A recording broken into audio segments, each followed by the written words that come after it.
নমস্কার, আপনারা শুনছেন সাসপেন্স থ্রিলার প্ল্যাটফর্ম, আপনার গল্পের প্ল্যাটফর্ম।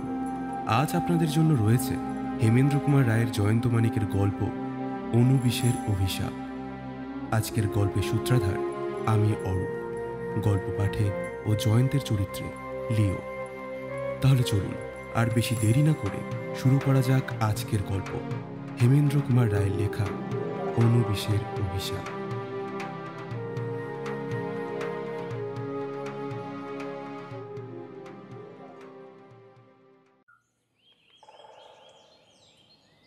এটা প্রায়ই দেখা যায়, হয়তো বহুকাল রামের পাত্তা নেই। মানিকও তাকে ভুলে গিয়েছিল। আচমকা একদিন অকারণেই তার কথা তার স্মরণ হলো, আর সঙ্গে সঙ্গে রামের দেখাও পেল পথে ঘাটে বা অন্য কোথাও। আজকের ব্যাপারটা অনেকটা ওই রকম। প্রভাতী চায়ের আসর তেমন জমেনি, কারণ সুন্দরবাবুর অনুপস্থিতি। আন্দাজ করা গেল সুন্দরবাবু যখন চা ও তৎসহ রচনারোচক খাদ্য সামগ্রীর লোভ ছেড়েছেন, তখন নিশ্চয়ই জড়িয়ে পড়েছেন কোনো জটিল মামলায়। চায়ের পালা চুকিয়ে খবরের কাগজ নিয়ে বসে পড়ল জয়ন্ত আর মানিক। দৃষ্টি আকর্ষণ করল একটা অদ্ভুত ঘটনার বিবরণে। ঘটনাটা ভৌতিক। পুরানো বাড়িতে নতুন ভূতের ওস্তাদি, অর্থাৎ উত্তর কলকাতার একখানা 150 বছরের বুড়ো বাড়িতে হঠাৎ ভূতের ভেলকি খেলা শুরু হয়েছে। বাড়িখানা মস্ত, তার ঘরে ঘরে বাসা বেঁধেছে পূর্ববঙ্গ থেকে ভিটে মাটি ছেড়ে আসা বিভিন্ন উদ্বাস্তু পরিবার। ভূতের হামলা চলছে তাদেরই উপরে। জয়ন্ত বললে, তাহলে কি অনুমান করতে হবে যে এই ভূতেরাও বাস্তুহারা? কোথাও কোনো রোজা তার আড্ডা ভেঙেছে, আর সেও সোজা এসে মাথা গুঁজেছে উদ্বাস্তুদের বাসা বাড়িতে। না জয়, ঠাট্টা নয়। ভূতের পাল্লায় পড়ে এক ব্যক্তি নাকি মারা যেতে যেতে কোনো রকমে বেঁচে গিয়েছে। পুলিশ খবর পেয়েছে? নিশ্চয়ই, কিন্তু পুলিশ কিছুই করতে পারছে না। কে যে আততায়ী কেউ জানে না। পুলিশ সদল বলে ঘটনাস্থলে ঘিরে বসে আছে, অথচ কোথা থেকে যে রাশি রাশি ইট পাটকেলের বৃষ্টি হচ্ছে কেউ তার হদিশ পাচ্ছে না। পুলিশ যদি বিদেহী ভূতকে না খুঁজে দেহী ভূতকে খুঁজত, তাহলে হয়তো তাকে গ্রেপ্তার করতে পারত। তোমার এমন বিশ্বাসের কারণ? 150 বছরের পুরানো বাড়িতে কেউ কখনো ভূতের গন্ধ পায়নি, সেখানে ভূত আজ হঠাৎ হানা দিতে আসবেই বা কেন? মানিক উত্তর দেওয়ার আগেই ভিতরে আচম্বিতে মুখে হুম হাম ও পায়ে দুমদাম শব্দ সৃষ্টি করে ইন্সপেক্টর সুন্দরবাবুর প্রবেশ এবং তার পেছনে পেছনে আর এক অচেনা ভদ্রলোক। মানিক বলল, কি সুন্দরবাবু, আজ চায় চুমুক দিতে আসেননি? হঠাৎ এই আশ্চর্য বিরাগের কারণ কি? চাই চমক দেবো বটে, যে ভৌতিক মামলার প্যাঁচে পড়েছি, চিত্ত একেবারে চড়ক গাছ আর কি। ভৌতিক মামলা? খবরের কাগজে আজ যার কথা বেরিয়েছে। উদ্বাস্তুদের উপরে বাস্তুহারা ভূতের অত্যাচার? না হে না, এ মামলার সঙ্গে বাস্তুহারা ভূত কি বস্তুতান্ত্রিক মানুষের কোনো সম্পর্কই নেই। তবে কি আর একটা আনকোরা ভৌতিক মামলা? কি আশ্চর্য! আজকাল কি লোকে ভূত ধরবার জন্য রোজার বদলে পুলিশ ডাকে? যেখানে খুনোখুনি হয় বা হবার সম্ভাবনা থাকে, সেখানে লোকে পুলিশ না ডেকে কি আর করবে বলো? উনি ভূত না মানুষ, সেটা তো তদন্ত না করলে তো আর চূড়ান্ত মীমাংসা হয় না। খুনটুন হয়েছে নাকি? কিছুকাল আগেই একটা খুন হয়েছে, আর খুনিও ধরা পড়েনি বটে, তবে আমার এলাকায় না। কাজেই তা নিয়ে আপাতত মাথা না ঘামালেও চলবে। কিন্তু সম্প্রতি আমারই এলাকায় এই রহস্যময় হত্যাকাণ্ডের তোড়জোড় চলছে। জয়ন্ত বাধা দিয়ে বললে, কিন্তু তার সঙ্গে ভূতের সম্পর্কটা কি? খুনটা যিনি করতে চান তিনি নাকি সেকালে দেবতা বলে পুজো পেয়েছেন, কিন্তু একালের ভাষায় তিনি দেবতা নন, উপদেবতা। মানিক সবিস্ময় বলে উঠল, বলেন কি দাদা, সেকেলে দেবতা একেলে পৃথিবীতে উপদেবতার ভূমিকায় দেখা দেবার জন্য প্রস্তুত হচ্ছেন? হ্যাঁ ঠিক তাই। তুমি শুনলে আরো অবাক হবে যে এই উপদেবতাটির শাকিন হচ্ছে প্রাচীন মিশর। শুনেই তো মানিক একেবারে ফ্ল্যাট। জয়ন্ত মুখ টিপে টিপে হেসে বলল, সুন্দরবাবু, আপনার এই উপদেবতার উপকথা শুনে আমার কলেবর রোমাঞ্চিত হবে না বলে সন্দেহ হচ্ছে না। তারপর এই দেবতা বা উপদেবতার নাম হচ্ছে অনুবিশ। অনুবিশের কথা আমি কেতাবে পড়েছি। প্রাচীন মিশরীদের মতে তিনি হচ্ছেন সূর্য দেবতা ওসিরিসের পুত্র। মানুষ মারা গেলে পরে তিনি তার অভিভাবক হন। কিন্তু প্রাচীন মিশরীয়রা তো তাদের সভ্যতা, ধর্ম আর কুসংস্কার নিয়ে মহাকালের মহাসাগর তটে জলের লিখনের মতো কবে পৃথিবী থেকে বিলুপ্ত হয়ে গিয়েছে। ধরলুম তাদের দেবতা ও উপদেবতাদের মৃত্যু নেই, কিন্তু অনন্ত নিদ্রাসুখ উপভোগ না করে আজকে এই সর্বনেশে অ্যাটম বোমার যুগে তারা কি আবার জেগে উঠে পৃথিবীতে অবতীর্ণ হতে সাহস করবে? সুন্দরবাবু একটু অধীরভাবে বললেন, ভাই জয়ন্ত, গোড়াতেই কথা শরীর করে সন্তরণ দিয়ে সময় নষ্ট করে লাভ নেই। আমি ঘটনাটা ভাষা শুনেই চমকে গিয়েছি। এ মামলা গ্রহণযোগ্য কিনা মনে সন্দেহ হয়েছে। এই তোমার সঙ্গে পরামর্শ করবার জন্যে এই ভদ্রলোককে নিয়ে এসেছি। এর প্রমুখাত আসল ঘটনা শ্রবণ করো।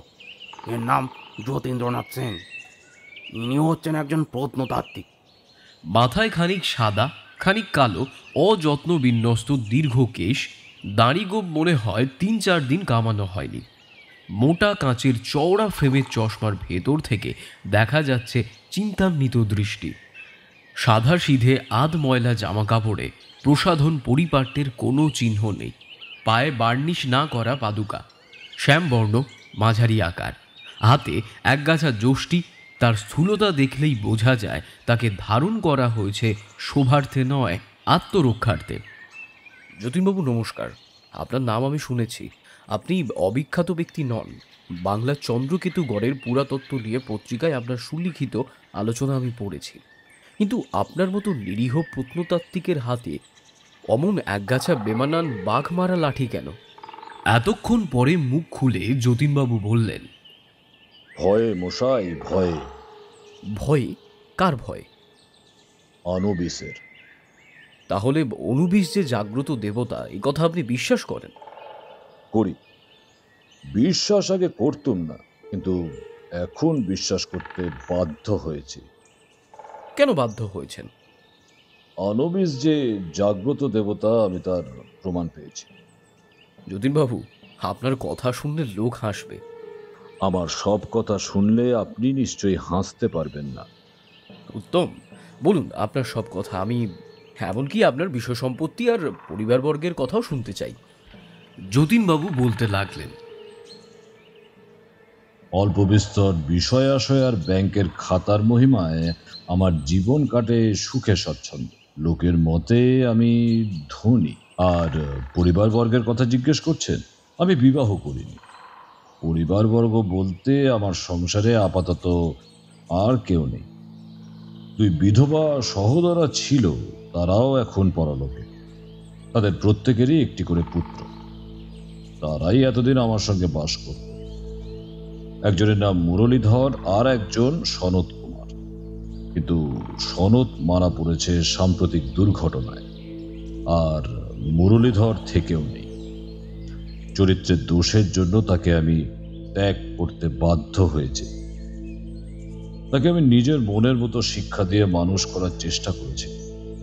প্রত্নতত্ত্বের কাজে সে ছিল আমার সহকারী, কিন্তু দিনে দিনে তার মতিগতির অধোগতি দেখে তার সঙ্গে আমি সমস্ত সম্পর্ক তুলে দিয়েছি। 4 বৎসর তার মুখ দেখিনি। সেও একরকম নিরুদ্দেশ হয়ে আছে। তবে কারোর মুখে ভাষা খবর পেয়েছি। ভবঘুরে জীবনযাপন করতে করতে সে এখন নাকি আফ্রিকার কেনিয়া প্রদেশে গিয়ে পড়েছে। কাজেই সংসারে আমি এখন একা, কিন্তু সেজন্য আমার দুঃখ বা অভিযোগ নেই। আমাদের মতো প্রত্নতাত্ত্বিকদের একক জীবনই সুবিধাজনক। এই প্রত্নতত্ত্বের দুর্জেয় নেশায় মেতে শিলালিপি, তাম্রলিপি বা প্রাচীন ধ্বংসস্তূপের খোঁজ খবর করার জন্য আমাকে দেশে বিদেশে ছোটাছুটি করতে হয়েছে। কখনো গিয়েছি উত্তর পশ্চিম ভারতের মহেঞ্জোদড়ো বা হরপ্পা বা অন্য কোথাও অধুনা লুপ্ত প্রাচীন সভ্যতার নষ্টোদ্ধার করতে। কখনো গিয়েছি আফগানিস্তান, পুরাতন বৌদ্ধ কীর্তিকে বিস্মৃতির গর্ভ থেকে পুনরুদ্ধার করার জন্য। কখনো গিয়েছি আদি সভ্যতার অন্যতম লীলাক্ষেত্র মিশরের নীল নদের তীরে। এ হচ্ছে প্রায় যাযাবর জীবন। সংসার ধর্ম পালনের পক্ষে উপযোগী নয় আদৌ। আমার দুর্ভোগের সূত্রপাত ওই নীল নদের তীরে, যেখানে আকাশ ছোঁয়া পিরামিডের সমাধি জড়িত স্বপ্নকুজ্ঝটের দিকে চির অনিমেষ নেত্রে তাকিয়ে স্তম্ভ হয়ে আছে নরসিংহী স্ফিংসের বিরাট শিলামূর্তি।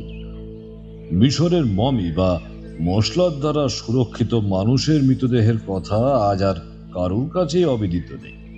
প্রাচীন মিশরীয়দের মতে এক চরম বিচারের দিন বিচারকর্তা দেবতার সামনে এই মৃতদেহগুলিকে আবার মন্ত্রশক্তির দ্বারা জীবিত করে তোলা হবে। আধুনিক মানুষেরা মিশরের নানান স্থানে কবর খুঁড়ে অসংখ্য মামি আবিষ্কার করেছে। মামি আজ পণ্যে পরিণত হয়েছে। বিভিন্ন দেশের পুরাতত্ত্ববিদরা অসংখ্য মামি ক্রয় করছে।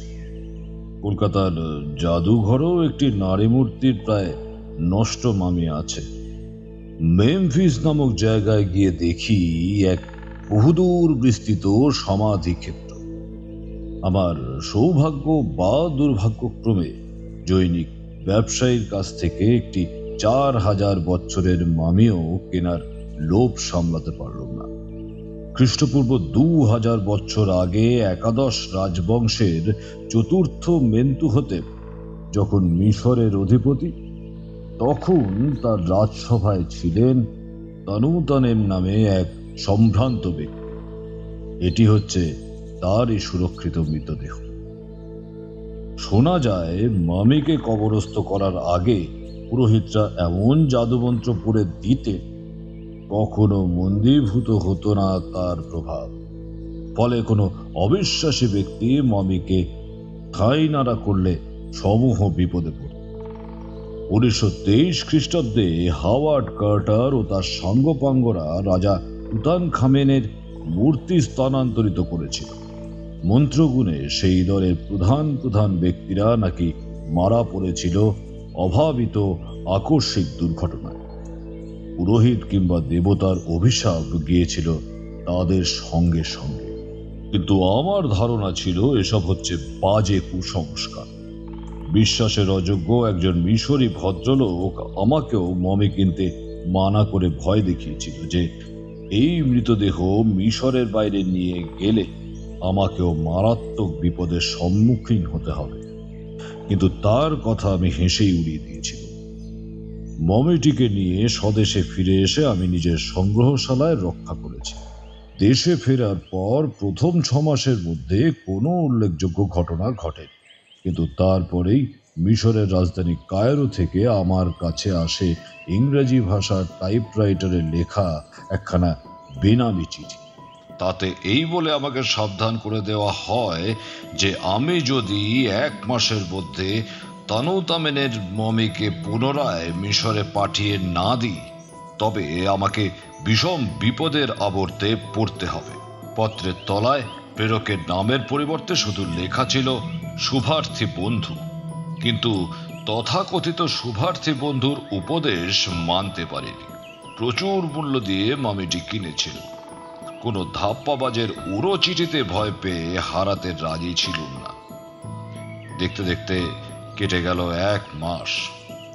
তারপর ঘটল প্রথম দুর্ঘটনা। মুরলীধরকে ত্যাগ করার পর থেকেই আমার দ্বিতীয় ভগ্নীর পুত্র সনত কুমার আমার বাড়িতেই বাস করত।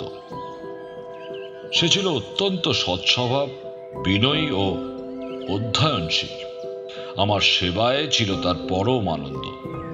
তাকেই আমি সমস্ত সম্পত্তির উত্তরাধিকার করব, এই ছিল আমার মনের ইচ্ছে। কিন্তু আমার মনের ইচ্ছে ব্যর্থ হয়েছে। সনত কুমার অপঘাতে মারা পড়েছে এবং তার অস্বাভাবিক মৃত্যু হয়েছে রহস্যাবৃত।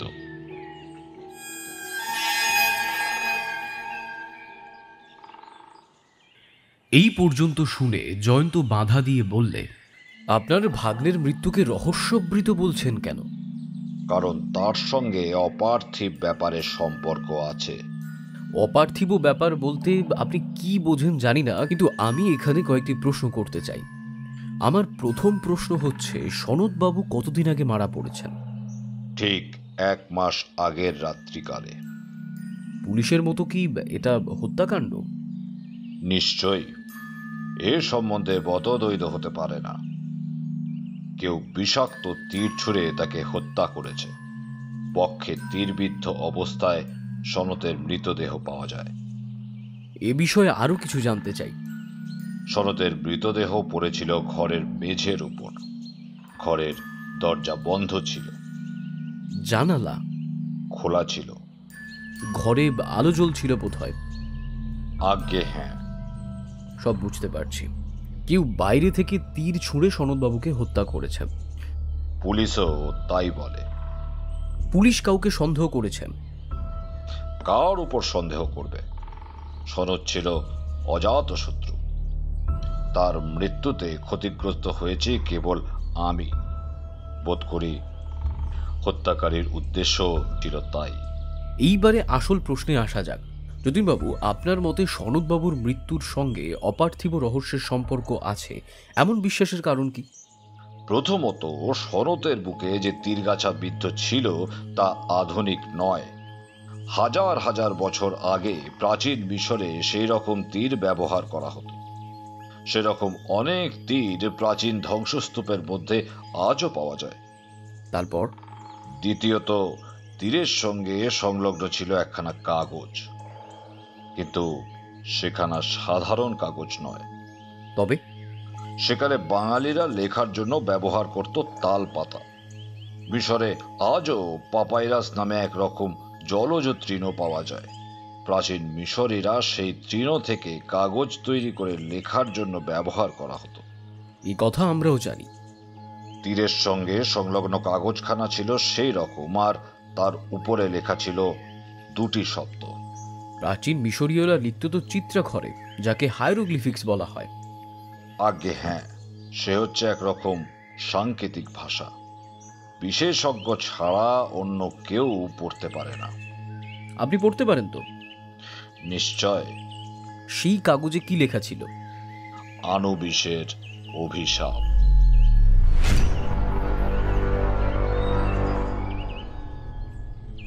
অর্থাৎ তানু তামেনের মমি চুরি বা ঠাই নাড় করেছেন বলে অনুবিশের অভিশাপে আপনার ভাগ্নেও নিহত হয়েছেন, তাই তো? ও ছাড়া আর কি অর্থ হবে বলুন? কিন্তু কথা হচ্ছে, এটা কি উদরপিণ্ডি বুধর ঘাড়ে নয়? দোষ করলেন আপনি আর শাস্তি পেল অন্য লোক। তারপর শুনুন, সনতের মৃত্যুর সপ্তাহখানেক পর আবার এক উড়ো চিঠি আসে, সেই রকমই টাইপরাইটারে লেখা। লেখক সেই শুভার্থী বন্ধু। আচ্ছা, এবারের চিঠির খামের উপরেও কি মিশরের ডাকঘরের ছাপ ছিল? না, কোনো ছাপ থাকার কথা নয়, কারণ এবারের চিঠিখানা কেউ সহস্তে আমার বাড়ির ডাক বাক্সে ফেলে দিয়ে গিয়েছিল। বটে বটে, বড়ই চিত্তাকর্ষক কথা তো। এবারের চিঠিতে লেখা ছিল, এখনো সাবধান হন, তানু তামেনের মমি যথাস্থানে পাঠিয়ে দিন, না হলে এবারে আপনার নিজের পালা। আনুবিসের সম্পত্তি আপনি হরণ করেছেন। আনুবিস আপনাকে ক্ষমা করবে না। আর 7 দিন মাত্র সময় দেয়া হলো। আপনার অভিপ্রায় কি? মানে মমিটাকে আবার মিশরে পাঠিয়ে দেবেন, তাই তো? প্রাণ থাকতে নয়। ওই মমির সঙ্গে চিত্রাক্ষরে লেখা একখানা আছে, তাতে বহু দুর্লভ তথ্য আছে। পুরাতত্ত্ববিদদের কাছে যা অমূল্য। তবে নিরাপদ হওয়ার জন্য বসত বাড়ি ছেড়ে আমি নিজের বাগান বাড়িতে চলে এসেছি, কিন্তু এখানে এসেও আবার পেয়েছি বিপদের সারা। তাই নাকি? কিন্তু আপনার নতুন বিপদের কথা শুনবার আগে আর একটা কথা জানতে চাই। প্রাচীন মিশরী তীর আর চিত্রাক্ষরে অনুবিশের নাম দেখেই কি আপনি ধরে নিয়েছেন যে এইসব ঘটনার সঙ্গে অলৌকিকের সম্পর্ক? যতীনবাবু জোরে মাথা নাড়া দিয়ে বললেন, নিশ্চয়ই নয়। অলৌকিককে আমি যে দেখেছি। কাকে দেখেছেন? আনুবিসকে। সচক্ষে? আগে হ্যাঁ, সচক্ষে। সে হচ্ছে ভয়াবহ মূর্তি। জয়ন্ত উত্তেজিত কণ্ঠে বলে উঠল, প্রাচীন মিশরের কথা আজ পরিণত হয়েছে সুদূর অতীতের স্বপ্ন কাহিনীতে, আর আপনি কিনা বলতে চান সেই বিস্মৃত পৌরাণিক যুগের ভুতুরে দেবতা অনুবিশকে সচক্ষে দেখেছেন এই 20 শতাব্দীর কলকাতায়? আগে হ্যাঁ, আমি তাই বলতে চাই। সুন্দরবাবু বললেন, আপনি একটা বিটকেল স্বপ্ন দেখেছেন। সব কথা না শুনে কোনো মত প্রকাশ না করাই উচিত। যতীনবাবুর বক্তব্য এখনো শেষ হয়নি। যতীনবাবু, আপনার আশ্চর্য দর্শনের কথা শেষ করুন। যতীনবাবু আবার বলা শুরু করলেন, আমার বাগান বাড়ি একতলা, চারিদিকে 16 বিঘা জমির ওপর আছে ফুল ফলের গাছ, লতাপাতার ঝাড়, আলবাদা ছোট ছোট খোলা জমি এবং পুকুর। বাগানের পাঁচিল নেই বটে, কিন্তু মেদি ও তারের বেড়া দিয়ে সব দিক ঘেরা। 4খানি ঘরের একখানিতে আমি শয়ন। বাগানের পিছনে মালির এবং ফটকের পাশে দারোয়ানের। প্রথম রাতটা ছিল ঘুমোর। রাত 12টার পর এক পশলা বৃষ্টি হয়ে বেশ ঠান্ডা পড়ে। কনকনে বাতাস বইতে থাকে। শীত শীত করায় ঘুম ভেঙে যায়। মাথার কাছেকার জানলাটা বন্ধ করে দেওয়ার জন্য বিছনা ছেড়ে উঠে পড়ি। জানলার কাছে গিয়ে বুঝি তখনও থামেনি ঝুরঝুরে ইলশে। এত হালকা যে শব্দ শোনা না গেলেও হাওয়ায় উড়ে এসে গায়ে লাগে। অচম্বিতে নিঝুম অন্ধকারের বুক চিরে ও আমার চোখের চবক লাগিয়ে ঝলকে উঠল এক তীব্র ও সুদীর্ঘ বিদ্যুৎ শিখা, এবং তারপরে আকাশ পৃথিবী কাঁপিয়ে গম গম করে কানে বাজতে লাগলো যন্ত্রের গম্ভীর গর্জন। কিন্তু সেই গর্জন বজ্রধ্বনি শুনতে শুনতে আর একটা কল্পনাতীত দৃশ্য দেখে হাতকে শিউরে উঠল আমার অন্তরাত্মা পর্যন্ত। জানলা থেকে অল্প তফাতেই হাসনুহানা ঝোপের কাছে দাঁড়িয়ে আছে এক অদ্ভুত দীপ্তচক্ষু মূর্তি। মনের মধ্যে বিদ্যুতের মতোই তুরন্ত প্রশ্ন খেলে গেল, কেউ? তারপর কান থেকে বজ্রধ্বনির প্রতিধ্বনি মিলতে না মিলতেই বিছনা থেকে খপ করে ইলেকট্রিকের টর্চটা তুলে নিয়ে জেলে ফেলে স্তম্ভিত নেত্রে দেখলুম ওখানে যে দাঁড়িয়ে আছে তার নিকষ কালো মনুষ্যদেহের উপরে বিরাজমান প্রকাণ্ড এক শ্রীকালের মুখ, আর সেই আশ্চর্য শেয়ালের মুখের তপ তপ করে জ্বলছিল দুটো নীলাভ আগুন চোখ। চোখ দুটো সত্যি সত্যি অগ্নিময়, কিন্তু টর্চের আলো জ্বালাতেই নিভে গেল সেই চোখের আগুন। আমি সভয়ে চেঁচিয়ে উঠলুম। ধরা পড়ে সেই ভয়ঙ্কর আনবিস মূর্তিটা বিকট এক হুঙ্কার দিয়ে অদৃশ্য হয়ে গেল ঝোপের আড়ালে। আমার চিৎকারে লোকজন ছুটে এলো। তারপর শুনতে পেলুম কার ধাববান মোটরের শব্দ। পেয়ারা ও দারোয়ান তন্ন তন্ন করে খুঁজেও বাগানের বাইরে কারুকে দেখতে পেল না। তারপর বাকি রাতটা কোনো রকমে কাটিয়ে দিয়ে ভোর হতে থানায় এসে হাজির হয়েছে।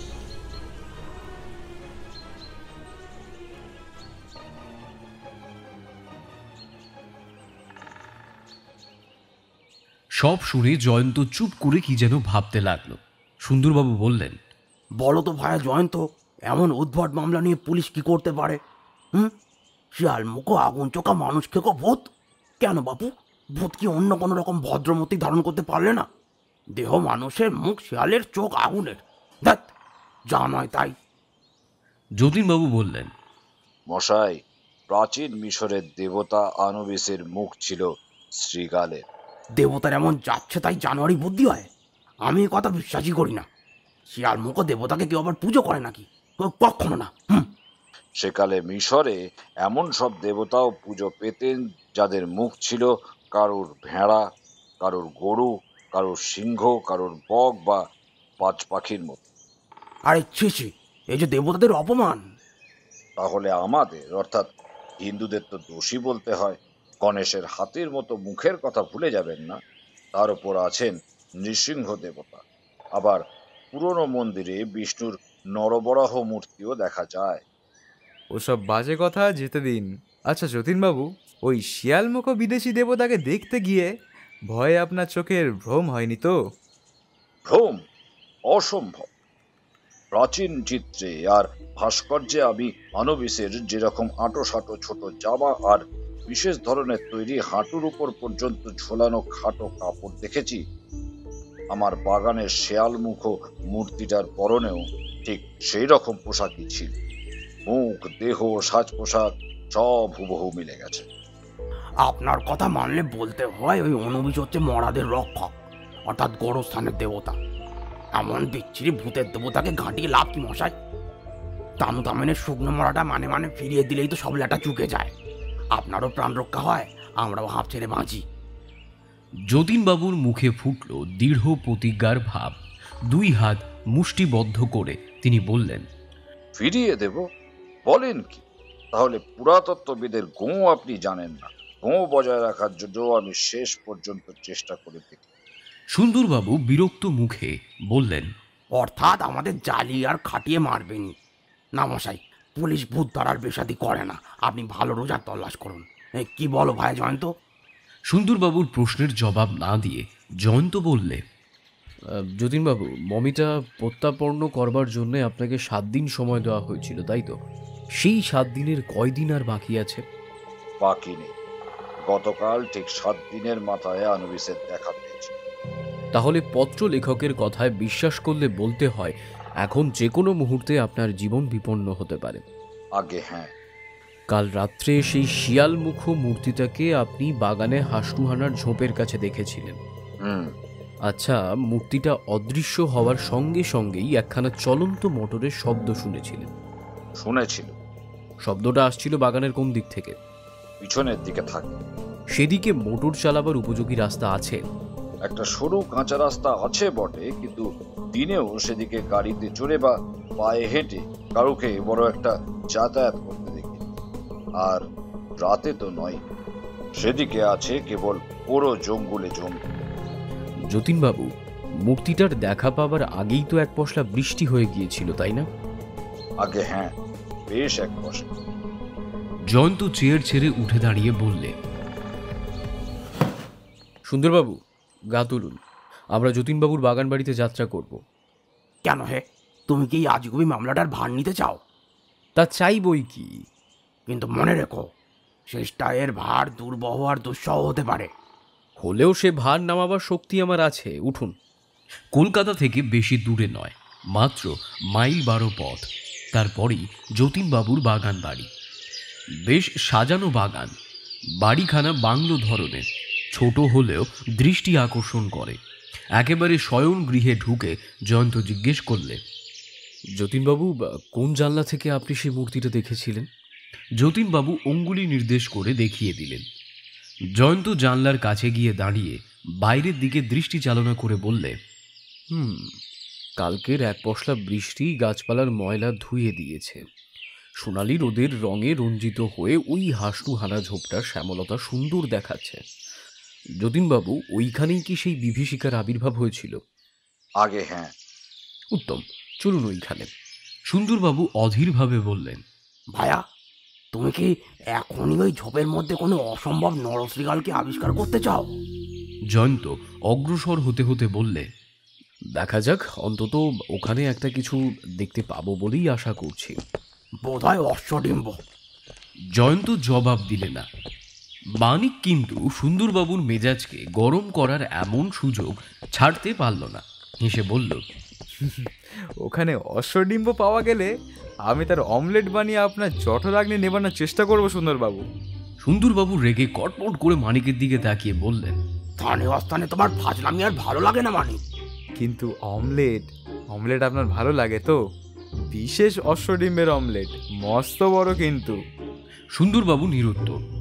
ক্রোধারক্ত মুখে গটগট করে ঘর ছেড়ে বেরিয়ে গেলেন। বাইরে হাসনুহানার ঝোপের কাছে দাঁড়িয়ে এদিক ওদিক তাকিয়ে জয়ন্ত বললে, সুন্দরবাবু, এখানে ঘাস জমির উপরে দেখবার কিছুই নেই। সেটা আমি এখানে না এলেও ভবিষ্যৎবাণী করতে পারতাম। জয়ন্ত ঝোপের ওপাশে গিয়ে বললে, ঝোপের নিচে আদুর কাঁচা মাটির দিকে তাকিয়ে দেখুন। দেখবো আবার কি? ছাই ভস্য নয়, দেখবেন কারুর একখানা বাঁ পায়ের ছাপ। পায়ের ছাপ? হ্যাঁ, কাল রাতে এখানে যে মূর্তিমান হয়েছিল, যতীনবাবুর চিৎকার শুনে সে তাড়াতাড়ি সরে এসেছিল ঝোপের এইখানে। পায়ের ছাপটা তারই অস্তিত্বের প্রমাণ দিচ্ছে। বিস্মিত সুন্দরবাবুর মুখ দিয়ে আর কোনো শব্দ নির্গত হল না। জয়ন্ত বললে, মূর্তির আবির্ভাবের অব্যাহিত পূর্বেই এক পশলা বৃষ্টি হয়েছিল। শুনেই আমি আন্দাজ করতে পেরেছিলুম যে আগন্তুক বাগানের কোথাও না কোথাও তার আগমনের চিহ্ন রেখে যাবে। তাই তো তাড়াতাড়ি এখানে চলে এসেছি। আমি আরও কিছু দেখবার আশা করি। আরো কি? সেটা পরে দেখা যাবে, আপাতত এই ছাপটাই পর্যবেক্ষণ করুন। এটা হচ্ছে এক পাটি রবারের জুতোর ছাপ, 7 নম্বরের জুতো। ছাপের নকশা দেখলেই বলে দেওয়া যায় বাটা কোম্পানির জুতো। যতীনবাবু, বাটা কোম্পানির রবারের জুতো পরে আপনার বাড়িতে এমন কেউ আছে? না। সুন্দরবাবু, ছাপটার ছাঁচ তোলবার ব্যবস্থা করবেন। এটা হচ্ছে মূল্যবান সূত্র, পরে কাজে লাগবে। যতীনবাবু, রাত্রি মোটরের আওয়াজ শুনেছিলেন আপনি ঠিক কোন দিকটায়? চলুন ওই দিকে একবার পা চালাই। বাগানের পশ্চাৎ ভাগ কর্দমাক্ত, রাস্তা কাঁচা, তার ওপাশে পুরো জমি, এঁদো পুকুর, আগাছা আর কাঁটা ঝোপ, বাঁশঝাড়, অযত্ন বর্ধিত তাল, নারিকেল ও খেজুর প্রভৃতি গাছের ভিড়। বাগান বাড়ির ঠিক পেছনে পথের কাদায় মোটর গাড়ির চাকার দীর্ঘ একটানা রেখা। সুন্দরবাবু বললেন, ফায়ারস্টোন টায়ারের ছাপ, এরও ছাঁচ তুলে রাখতে হবে। মোটরখানা যে এইখানে বাগানে বেড়ার ধারে এসে থেমেছিল তাও বোঝা যাচ্ছে। আমি এই ব্যাপারটাই দেখবার আশা করেছিলাম। অতঃপর অনুমান করা যেতে পারে এইখানে গাড়ি থামিয়ে চালক নিজে কিংবা তার কোনো সঙ্গী কাল রাতে বেড়া টপকে বাগানের ভেতরে প্রবেশ করেছিল, অনধিকার প্রবেশ। যতীনবাবু, আপাতত আপনার প্রতি আমার এই নির্দেশ, আজ আপনি বাড়ির বাইরে আর মুখ দেখাবেন না। আমি চললুম, সন্ধ্যার সময় আবার আসব, তারপর যা করতে হবে তখনই শুনবেন। সুন্দরবাবু, এখানকার কাজ সেরে আমার সঙ্গে দেখা করলে বাধিত হব, কিছু গোপন পরামর্শ আছে। এখন নমস্কার।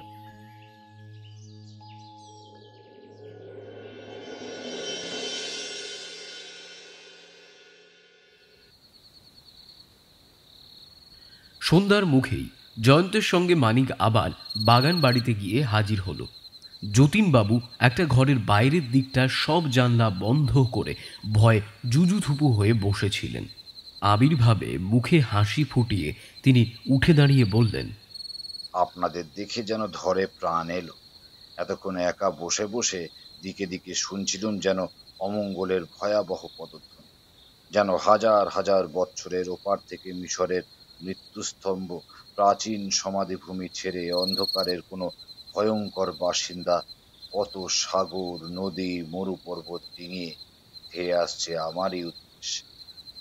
মানিক সহাস্যে বলল, আপনি যে কবির ভাষায় কথা কইছেন দেখি, লোকে ভয় কি কবি হয় নাকি? যতীনবাবু বললেন, ভয়ে কেউ কবি হয় কিনা জানি না, কিন্তু আদমরা যে হয় তার প্রমাণ আমি। এতবু ভয় পাবেন না, আমার হাতে কি এরা দেখছেন? ওরা তো একটা ব্যাগ, ওর ভেতর কি আছে? মাথা মুন্ডু কিছু একটা আছেই। মাথা মুন্ডু? ঠিক তাই। এখন বিনা বাক্যবায় চলুন আপনার শয়ন গৃহে। শয়ন গৃহে জানলার কাছে দাঁড়িয়ে জয়ন্ত বললে, এইবারে এইখানে একটা ছোট টেবিলে আর একখানা সোফা এনে রাখুন। এইবারে চাই 2-4টে ছোট বালিশ আর একটা তাকিয়া, একটা জামা আর কিছু ন্যাকড়া। বিস্মিত যতীনবাবু ফরমাস মতো জিনিস সরবরাহ করলেন। এতপরে জয়ন্ত ব্যাগের ভেতর থেকে বার করল মোম দিয়ে গড়া একটা নরমুণ্ড। হঠাৎ দেখলে ভ্রম হয় আসল মানুষের মাথা। সচকিত কণ্ঠে যতীন শুধালেন, ও কি ব্যাপার জয়ন্তবাবু?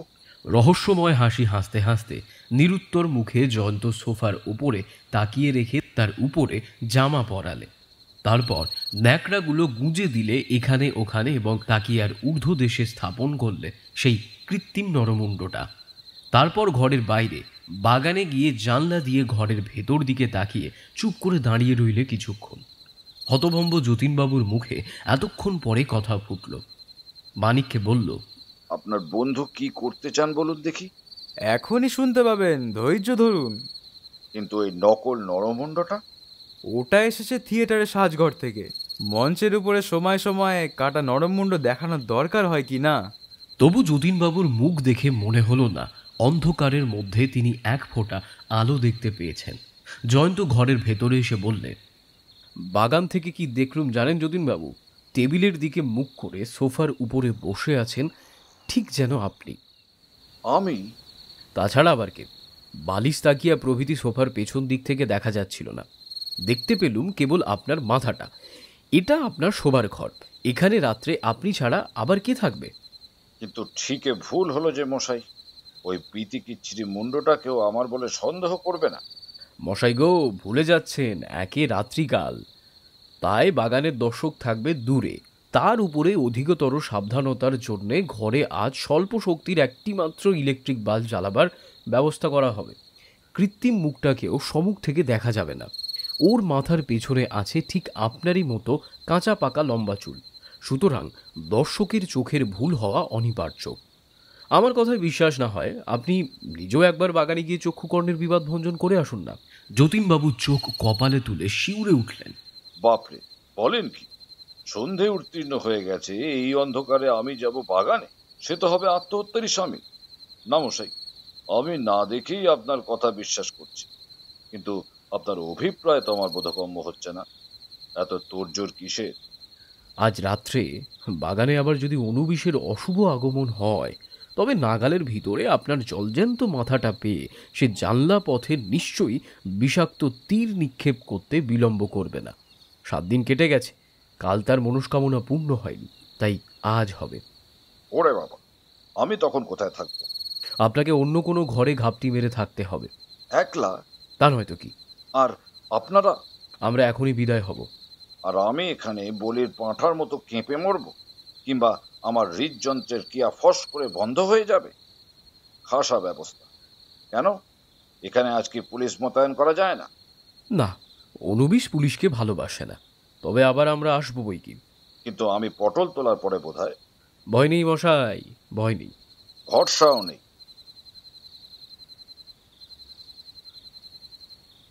যেন স্তম্ভিত হয়ে আছে রাত্রির আত্মা।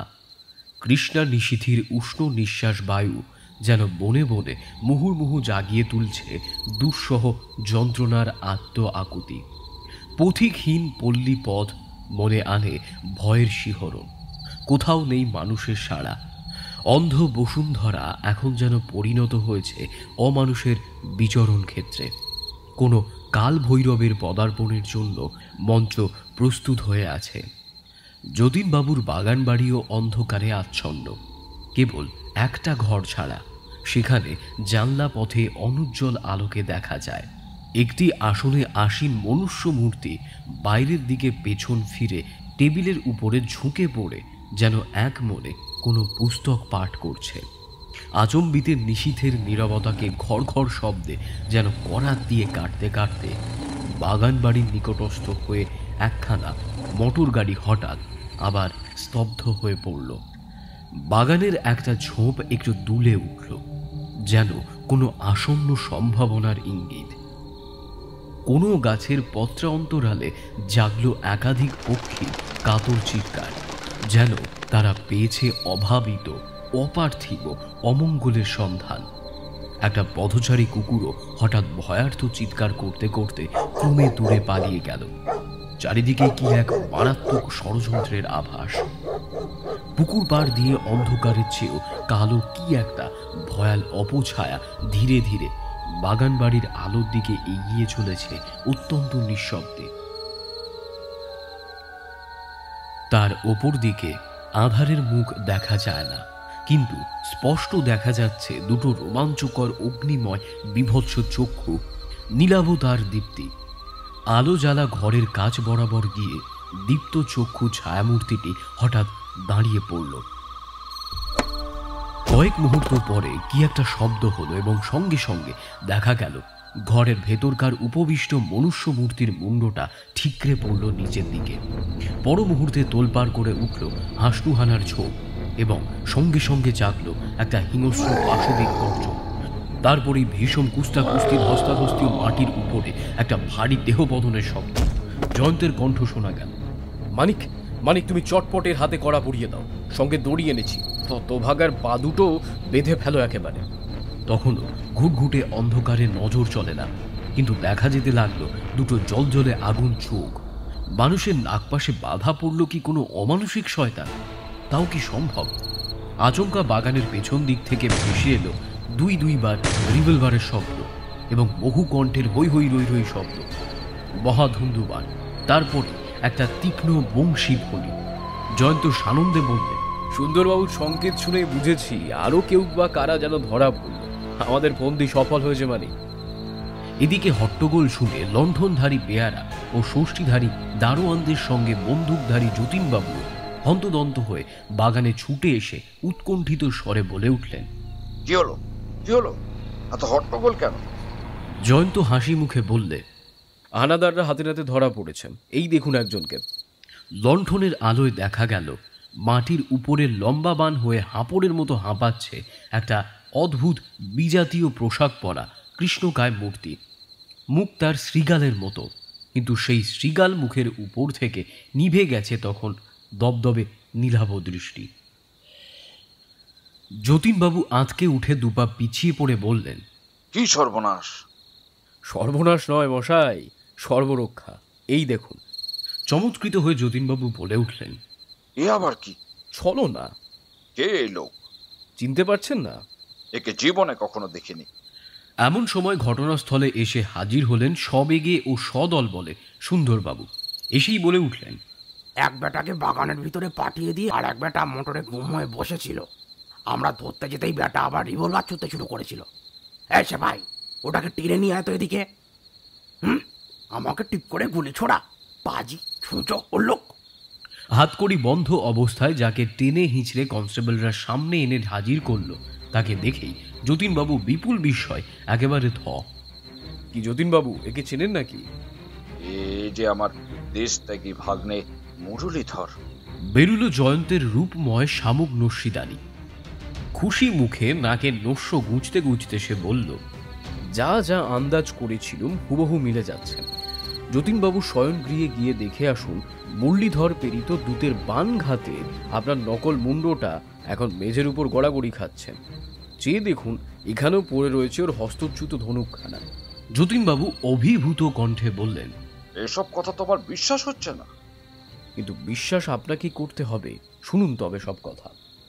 জয়ন্ত বলল, এই মামলাটাকে গোড়াতেই প্যাঁচালো বলে মনে ধোকা লাগে বটে, কিন্তু অল্প মাথা ঘামালেই ব্যাপারটা বেশ সহজ হয়ে যায়। প্রথম থেকেই ভূতের কথা আমি একেবারেই উড়িয়ে দিয়েছিলাম। ভূত বিষাক্ত তীর ছুঁড়ে নরহত্যা করছে, ভৌতিক ইতিহাসও সে কথা লেখে না। বিশেষ সাহায্য নেয় কেবল মানুষ খুনি। ভূতের কোনো বন্ধু বা সেক্রেটারি টাইপরাইটারে পত্র লিখে কাউকে শাসাচ্ছে, এটাও হাস্যকর ব্যাপার। প্রাচীন মিশরের পৌরাণিক প্রেত মূর্তি বা ছায়া মূর্তি পায়ের শব্দ ঢাকবার জন্যে বাটা কোম্পানির পরম আধুনিক রবারের জুতো পরে এবং তাড়া খেলে মোটরে চড়ে টেনে লম্বা দেয়। ভুতুরে যুক্তিতেও এসব মানা চলে না, কিন্তু বিনা কারণে হত্যা বা নরহত্যার চেষ্টা হয় না।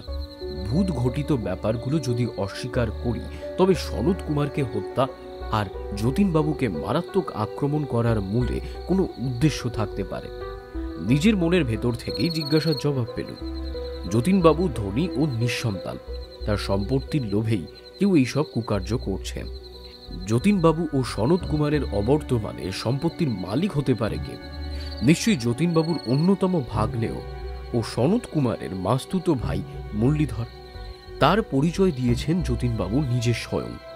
সে এমন কুচরিত্র ও অমানুষ যে মাতুল তাকে বাড়ি থেকে তাড়িয়ে দিয়ে বিষয় আশয় থেকে বঞ্চিত করতে বাধ্য হয়েছেন। সে নিখোঁজ এবং ভবঘুরে। পরিত্যক্ত হবার আগে সে ছিল মাতুলের প্রিয় পাত্র। যতীনবাবুর কাছ থেকেই সে যে প্রত্নতত্ত্বের অল্প বিস্তর অভিজ্ঞতা অর্জন করেছিল, এই তথ্যটা আমার যথেষ্ট কাজে লেগেছে।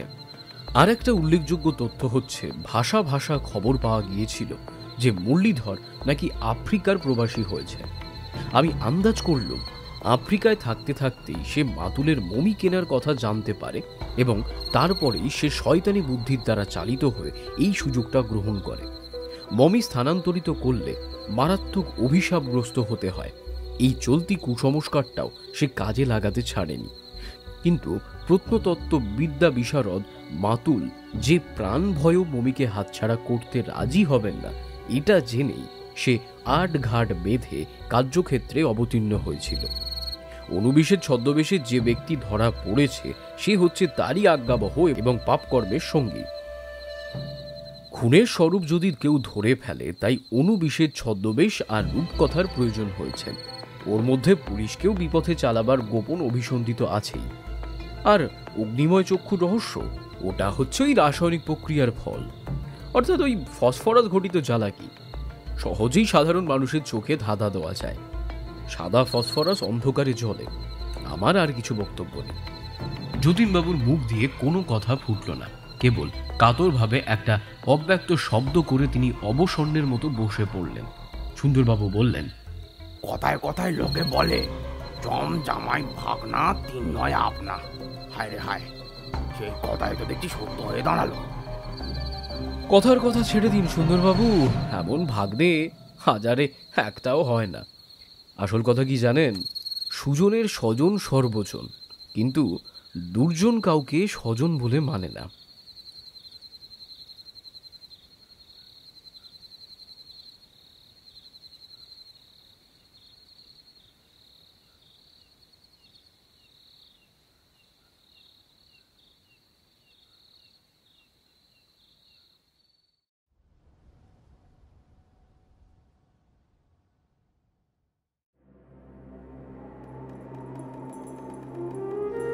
আপনারা এতক্ষণ শুনছিলেন হেমেন্দ্র কুমার রায়ের লেখা অনুবিষের অভিশাপ।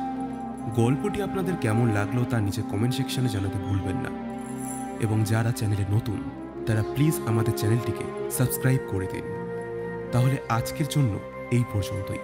আমরা আবার ফিরে আসবো আরও নতুন নতুন গল্প নিয়ে। শুনতে থাকুন সাসপেন্স থ্রিলার প্ল্যাটফর্ম, আপনার